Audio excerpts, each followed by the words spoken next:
আসসালামু আলাইকুম প্রিয় দর্শক। 1 বছর থেকে 10 বছর বাচ্চাদের জন্য নিয়ে এসেছি পুডিং। আপনারা একটি ডিমের পুডিংও বানাতে পারেন বাসায় বসে।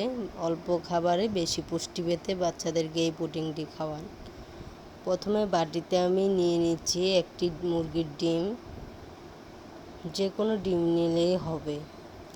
ডিমটাকে ভালো করে পেটে নেব কাঁটা চামচের সাহায্যে। পেটা হয়ে গেলে তার মধ্যে দিয়ে দেব গরুর দুধ সমপরিমাণ। যতটুকু ডিম অতটুকুই দুধ দিব। যে বাচ্চারা গরুর দুধ খায় না, গরুর দুধের বদলে পানিটাও দিতে পারেন।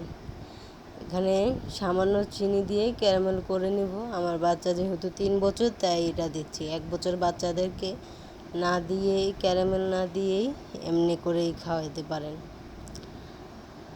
ক্যারামেলটা একটু চিনি দিয়ে তার মধ্যে 1 চামচ চিনি 1 চামচ পানি দিয়ে ভালো করে ঝাল করে কালার করে নেব। তার মধ্যে দুধ আর ডিমের মিশ্রণটা দিয়ে দিব। তারপর পাতিলে পানি দিয়ে তার মধ্যে দুধ ডিমের মিশ্রণটা দিয়ে ভালো করে পানি ফুটতে থাকবে আর ডিমটাও হতে থাকবে। এই তো রেডি হয়ে গেল বাচ্চাদের জন্য পুষ্টিকর একটি পুডিং।